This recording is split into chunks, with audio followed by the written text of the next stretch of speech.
I've just spent 18 days on Iceland with my boyfriend. Iceland has so much to offer. Countless waterfalls, black beaches, hot springs, whales, glaciers, and even active volcanoes. So if you're looking for some inspiration or tips on how to plan your trip to Iceland, just keep watching. But if you want to skip directly to the itinerary, just go to 4 minutes and 3 seconds in the video. So first of all, the route. We chose to do a road trip along the so-called Ring Road. We did the trip clockwise, and we chose to spend 18 days on the whole trip because basically we just didn't want to have to cut out any attractions or have to rush the tour. But the Ring Road can definitely be completed in less than 18 days.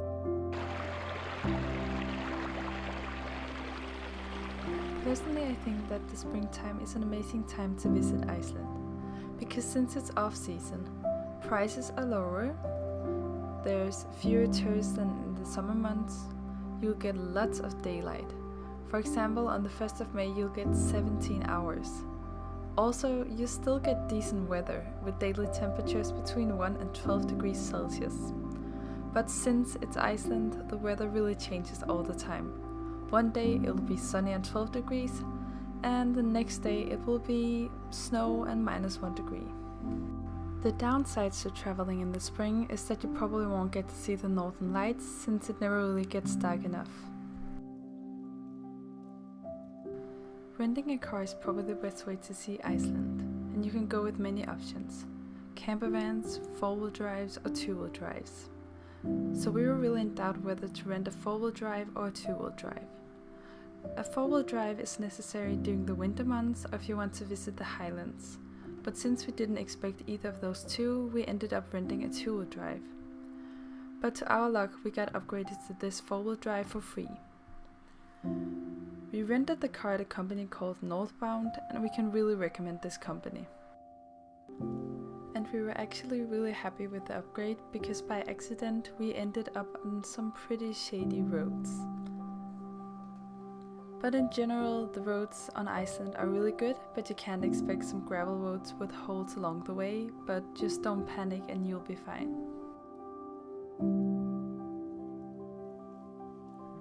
When planning your way around Iceland, make sure to check out the map with gas stations that I linked in the description so that you won't run out of gas in the middle of nowhere. There's so many options when it comes to finding a place to sleep. There's hostels, guest houses, AirBnbs, hotels, glamping, vans, and so on. So it really just depends on your preferences and budget. We chose to rent Airbnbs most of the way since we enjoy some privacy, but we did stay in hostels for the one-night stays. And in general, we got to sleep in some really beautifully located houses. I'll link the places in the description. The average cost was 76 euros per night for 2 persons, so I think it was definitely worth it. So how much did the whole trip cost? Here's an overview of how much we spent during the 18 days. But keep in mind that the amount varies a lot depending on when you go and what you prioritize. So now that I've explained all the practical stuff, let's get into the road trip itinerary itself.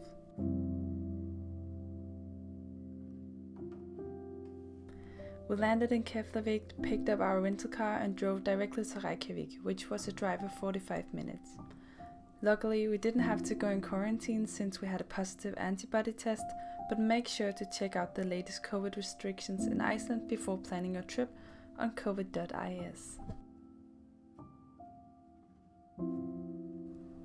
I love just walking down the streets of Reykjavik. Here we walked past the famous sculpture Greeting to the Sun, the Parliament, and of course the famous Hallgrímskirkja. Also, we went to the top of the church, which cost 6.6 euros, but I think it was worth it. I didn't know a lot about Iceland's history, so firstly we went to the National Museum and we actually spent 2.5 hours here, and we just had a lot of fun. Afterwards we headed to the Settlement exhibition, which is a really small museum, but it's also very well made. After a long day, I recommend Lemur Medhul, which is a small food market filled with different choices of delicious food.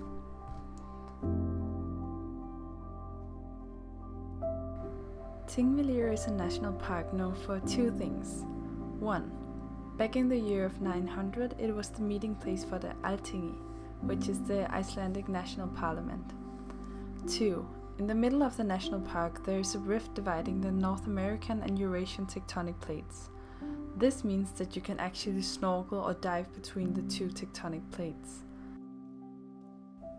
We snorkeled with Arctic Adventures, and it was just an incredible experience because the water is just so clear. But it was a bit cold because it was only 2 degrees.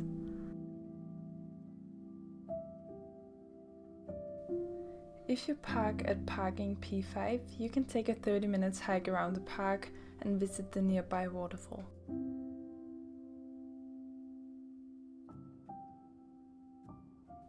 Perlan is a planetarium, an observation deck and a restaurant all in one. It's a bit pricey, but the exhibitions are very interactive, so I was never bored. There's an observation deck, a Northern Lights show, and of course all the exhibitions. Starting on March 19th, a volcanic eruption at Geldingadalur began. And of course I had to see this myself. Luckily, it's only a 1-hour drive to the parking lot. We parked our car and started the hike. The route is marked with these poles, and you can find the route on safetravel.is. There's 2 steep passages, but we managed with some stops on the way. But I actually think that the road has been improved since we were there, so it should be an easier hike. To our surprise, the hike to the Volcano only took us an hour each way, and what a crazy sight. A part of me wanted to stay there for hours, but we only spent around 40 minutes in the area, since the gases can be dangerous. But make sure to check safetravel.is because they provide updates regarding the safety of the volcanic area every day. And also the area changes all the time since the lava expands to different areas, so make sure to stay updated.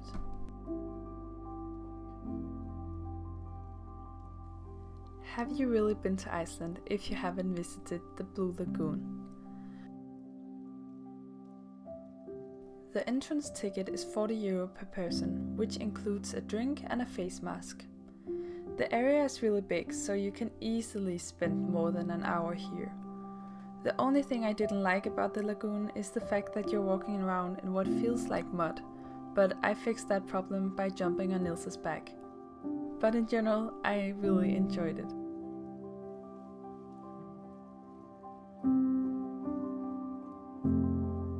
On the way to Snæfellsnes, we visited Gullfoss, which is one of Iceland's most iconic waterfalls. It's easily accessible from the parking area, only a 3 minutes walk, and you're standing right in front of this impressive waterfall. Strókur is an active geyser located in a geothermal area, and it erupts each 8 to 10 minutes. But make sure to check out the surrounding area because it's beautiful as well. This might look like a normal tomato farm, but it's actually also a geothermal tomato farm that hosts a restaurant. They're most famous for their delicious tomato soup. I also loved that the farm had bees flying around pollinating the tomatoes. But make sure to reserve a table before going because it's really popular. Kirkjufell is probably one of the most photographed mountains in Iceland, and I understand why. If you walk the few meters from the parking lot to the Kirkjufellsfoss, you'll get amazing views of both the waterfall and the mountain at the same time. To my surprise, the hike to Elborg crater ended up being one of my favorite hikes.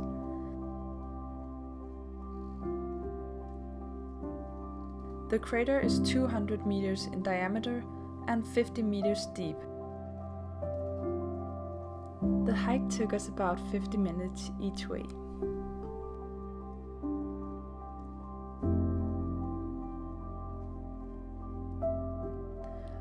You can park for free at Snowdalia Farm. Also, before starting the hike, you can pet the cute horses and look at the adorable goats. In Snæfellsjökull National Park, there's a lot of different hiking routes to choose from. We tried Route 16 called Ada Circle. The hike goes through ropey lava and down to the ocean. By chance, we even saw orcas, which made the hike totally worth it. I do have to say though that the route was really poorly marked, since the poles marking the trails stopped showing up, so we had to use Google Maps to get back to the parking spot. On the way to Akureyri, we stopped at Hraunfossá, which is one of my favorite waterfalls in Iceland, due to the beautiful contrast between the black lava rocks and the turquoise water.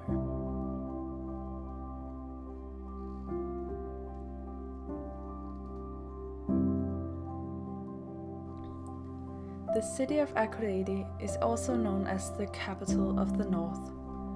The city was without a doubt my favorite city during the whole trip.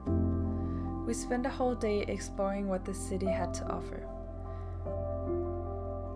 For example, we went to the forest Kjarnaskogur, where there's wild rabbits, lots of small rivers, and the possibility to go frisbee golfing.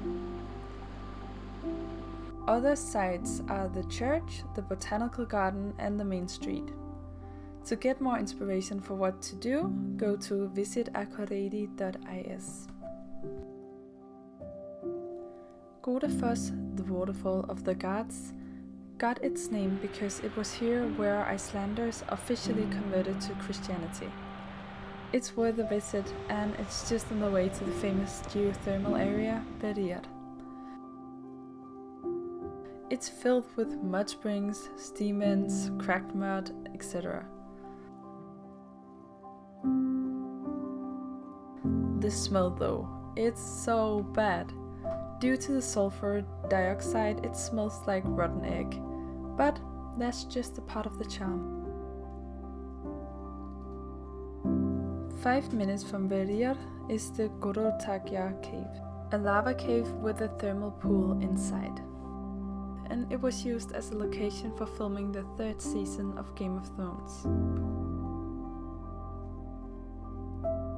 Look, even though this is officially a kids' zoo, I had to go, because when I get the opportunity to pet animals, I take it, and it's only 20 minutes from Akureyri. It was a great activity for a rainy day. This day we were originally supposed to go river rafting, but unfortunately it got cancelled. Instead we booked 2 hours of horseback riding with Polar Hesta. It cost around €70 per person for 2 hours of riding on the most well-behaved horses.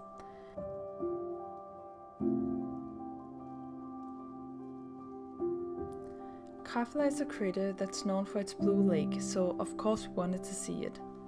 The problem was just that the road was blocked with snow, but we chose to park the car and walk the distance. And the road was covered all the way up to the crater.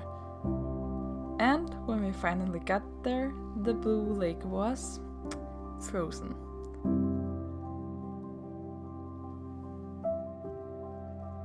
Lake Mývatn is a huge area. We were so tired this day, so we only stopped to see the craters.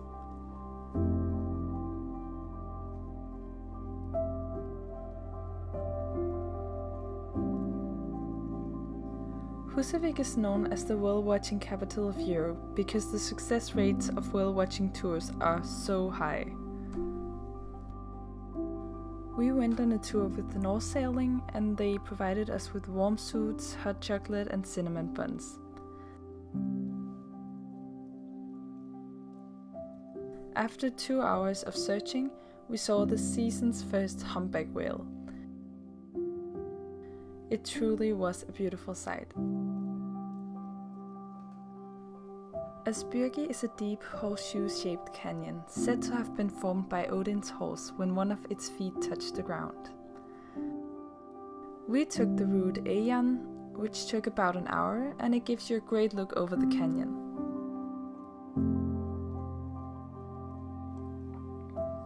Dettifoss waterfall is the most powerful in Europe. Thanks to the platform, you're able to get really close and get a great view.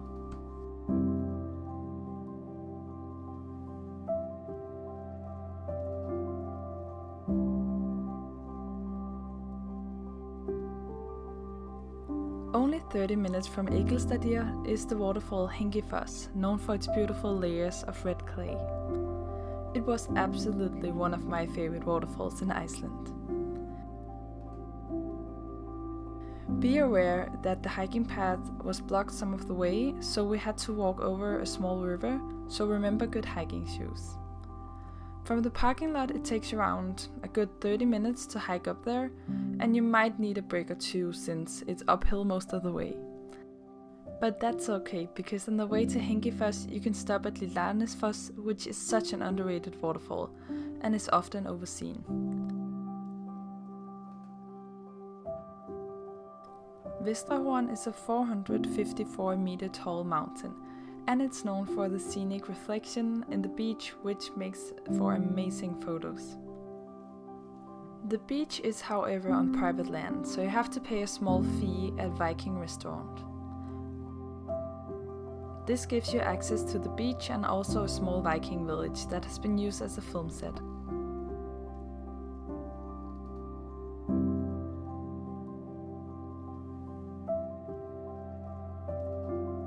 This lagoon is Iceland's deepest, and it's filled with free-flowing icebergs that has fallen off the glacier. The lagoon connects with the ocean, and therefore the broken off glacier pieces float to the ocean and end on the so-called Diamond Beach.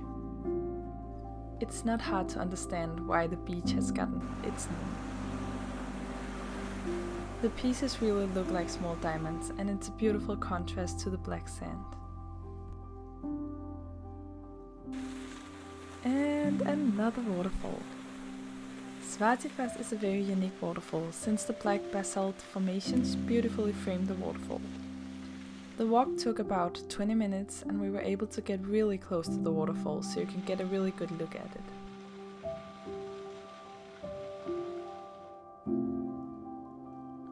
It's not easy to pronounce its name, but it's easy to understand why this amazing moss-covered canyon is so popular.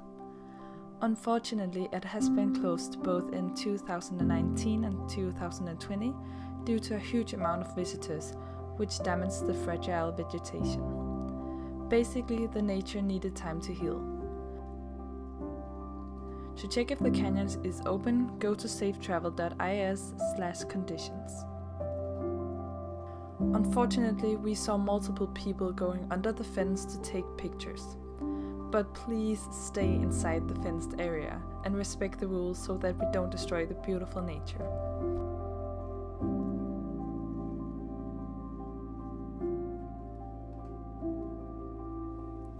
With its big basalt stacks, roaring waves and beautiful panoramas, Reynisfjörður is considered to be the most beautiful example of Iceland's black sand beaches. When visiting, please be aware of the so-called sneaker waves. The waves vary a lot in how far they go up the beach, so people can get tackled by the wave out of nowhere. For example, a minute before this video was filmed, a couple had just walked around this area, and they came back with wet pants. We went with Arctic Adventures on a 4.5 hours hike and ice climb at the beautiful Solheimasjökull Glacier. Walking around on the glacier was fascinating in itself. But the part I enjoyed the most was of course the ice climbing. Our guide was awesome and even took us to more challenging places as our skills developed. We even got a lot of climbing time since we were the only people on the tour. But prepare for some sore muscles the day after. Seljalandsfoss is unique because you can actually walk behind the waterfall. But remember rain clothes because you will get wet. Just a couple of minutes by foot from Seljalandsfoss is another waterfall, which is behind a narrow valley. A stream runs through the cleft in the cliff, and if you want to go to the waterfall, you have to walk through these waters.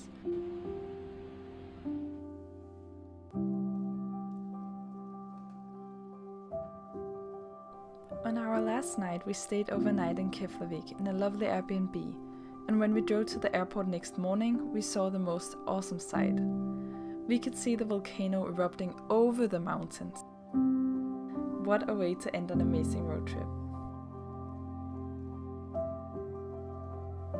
I hope that this video made you want to go to visit the land of fire and ice, or that you just enjoyed the beautiful scenery. And to the Icelanders, I'm so sorry for the pronunciation. But I'll still try to finish this video in Icelandic. Bless og tak for at finde en time.